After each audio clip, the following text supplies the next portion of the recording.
Hello everybody, welcome to Trailblazers. This week we're going to read some holiday stories. They're both about Christmas if you celebrate Christmas, but they're both pretty fun stories even if you don't celebrate Christmas. The first one is called Mr. Willoughby's Christmas Tree. The author is Robert Barry. And they cut the tree there.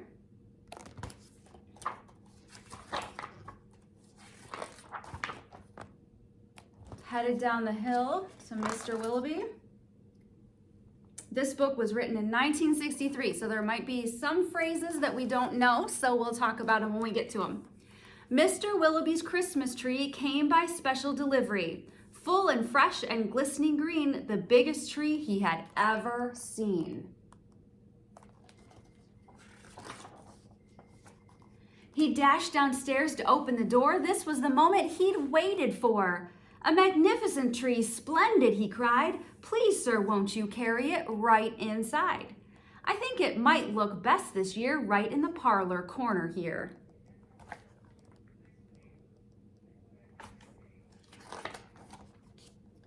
But once the tree stood in its place, Mr. Willoughby made a terrible face. The tree touched the ceiling, then bent like a bow. "Oh, good heavens," he gasped. "Something must go." See how tall the tree is? It's hitting the ceiling. And the parlor is usually one of the front rooms in a house. Baxter the butler was called on in haste to chop off the top, though it seemed quite a waste. "That's great," Mr. Willoughby cried with glee. "Now we can start to trim my tree."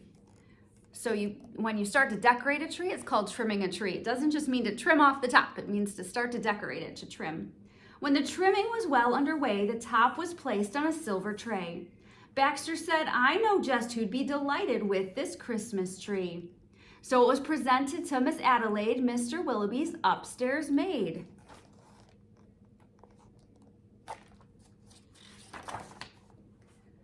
"Won't this tree be a pretty sight when I have trimmed it later tonight? But the top, oh dear, I'm so afraid will have to be cut," sighed Miss Adelaide. And so with scissors sharp and long, she snipped off the top while she hummed a song. The top was set out the very next day in back of the house to be thrown away. Oh dear, see, hers is bent at the top too. So she made it smaller too. That little treetop caught the eye of Tim the gardener passing by. He certainly was not about to see that little tree thrown out. He hurried home straight away to see what Mrs. Tim would say. Fa la la, surprise, surprise, his wife could not believe her eyes. "But our house," she said, "is so snug and small, I do not believe we need it at all." And before Tim had a chance to shout, she cut off the top and threw it out. He grabbed the Christmas tree. Well, look, it's too big for their house too. Barnaby Bear was padding by and almost hit him in the eye.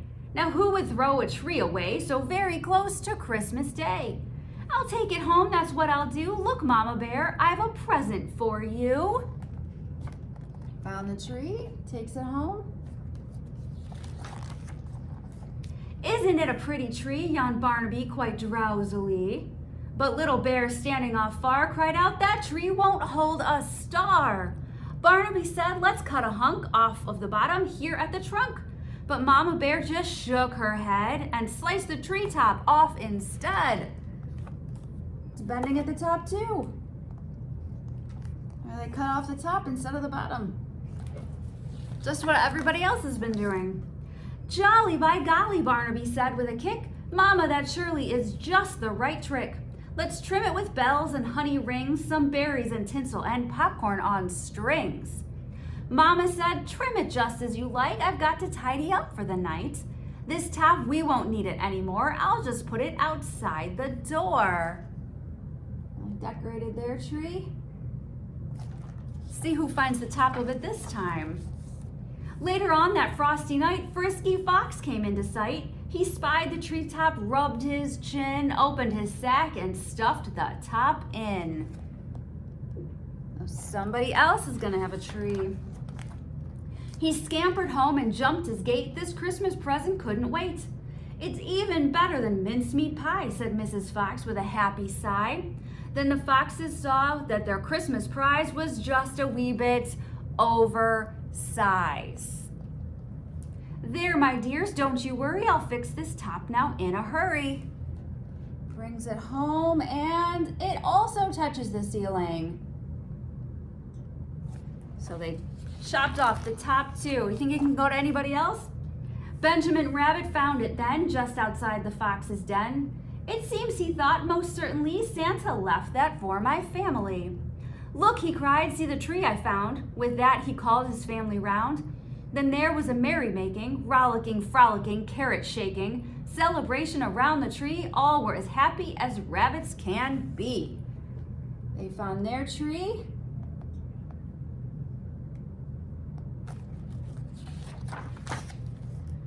Benjamin Rabbit with his own hands sliced a carrot and made a stand. Now let's see how this will look in our little chimney nook.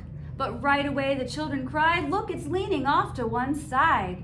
It's too tall, that's all, said Mrs. Rabbit, and as though it were a summer carrot, she gave it a chop and threw away the top. You could probably see that coming. Look, it's hitting the ceiling. Chopped off the top. Put it outside. Maybe one more can find it. Then Mistletoe Mouse just happened to see this tiny tip of a Christmas tree. He pulled it through the snow and ice, up some stairs. He fell down twice. At last he reached his cozy home. It's just the right size, said Mrs. Mouse. Then at the top, if you please, they put a star made out of cheese.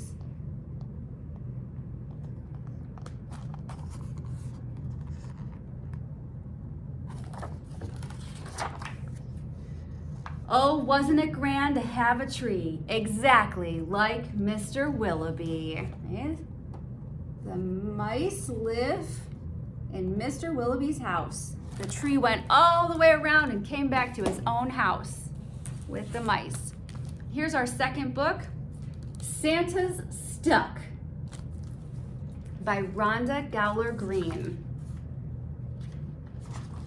See all the animals? With a title like Santa's Stuck, what do you think is gonna happen? There's Santa. Toys are nestled, tree lights glow, stockings stuffed, march in a row. Santa sighs, it's time to go. Gathers up his giant sack, spies a note, and Christmas snack. Dear Santa, we have been good. When he sits down to read that big long list, oh my goodness, keeps going and going. Boys and girls have been so kind, they love sweets for him to find. His suit feels rather snug. Santa shrugs a jolly shrug. One more cookie couldn't hurt. This last snack will be dessert.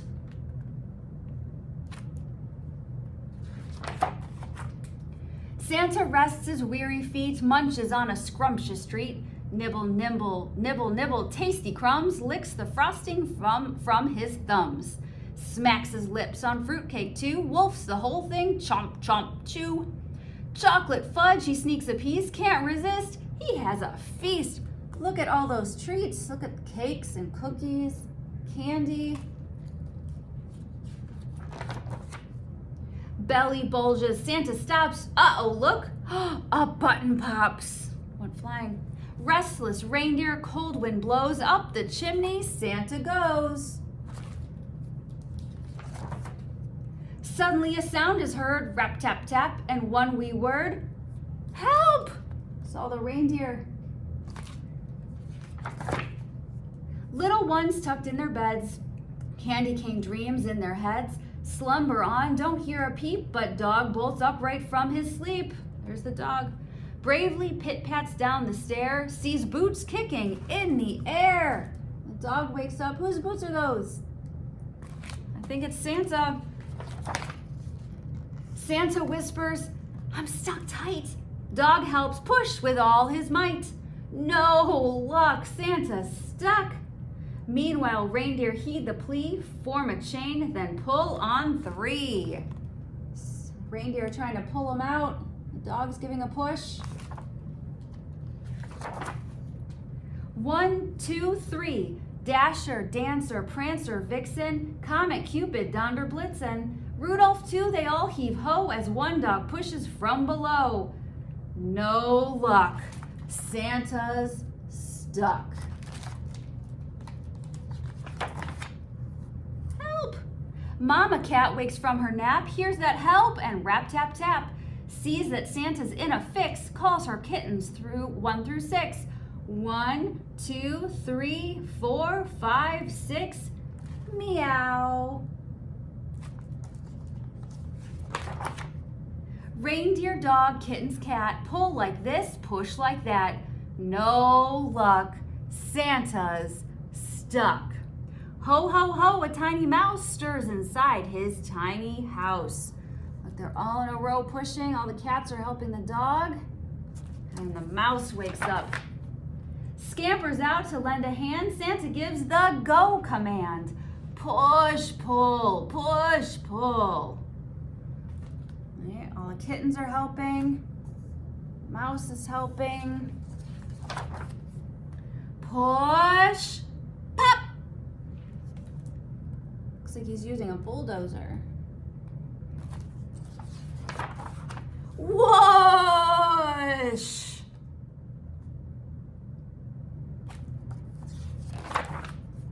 Santa's out. A silent cheer. Now the reindeer found him. Reindeer harness up their gear, back inside his Christmas sleigh. Santa shouts, now dash away. Then he waves and soars from sight. Merry Christmas and good night. So this week I prepared 2 holiday crafts for you. One is a bear ornament. So you have a piece of cardboard with his ears up here and a face down here, and you just keep winding the twine all the way around until he's covered. Don't forget his ears. And then you can use glue to glue on the eyes and the nose wherever you want. And then you can use the other piece of twine just to tie a loop in the back. You can ask for a grown-up's help if you need some help getting it around your ears. Sometimes I found the twine kind of slips off the ears, but you can ask for a grown-up's help. And then you tie the twine in the back, and you can use it as an ornament, or just if you like bears, you can hang it up. The other one is a Christmas tree with a candy cane. Now you guys didn't get your candy canes because when I was packing all these up in October, it was really, really hard. I couldn't find candy canes anywhere. And I was also a little worried they'd break when we send them out to everybody. So any candy cane, and if you like the different fruity flavor candy canes, you can use one of those. So you decorate your felt Christmas tree. Mine's not decorated, but you can stick the sequins on here any way you want to, or if you have some at your house you want to decorate with, that's fine too. You could use ribbon. And then there's little cuts in your Christmas tree, and you can weave your candy cane in and out of those, like this. Little slits. And then you turn it around. You want to put the candy cane on the side where there's no sequins. And then you can use it to hang on your Christmas tree, or you can set it up somewhere, and you have a little candy cane Christmas tree ornaments. So have a great week, everybody. I hope you enjoyed those kind of fun stories, and we will see you later. Bye.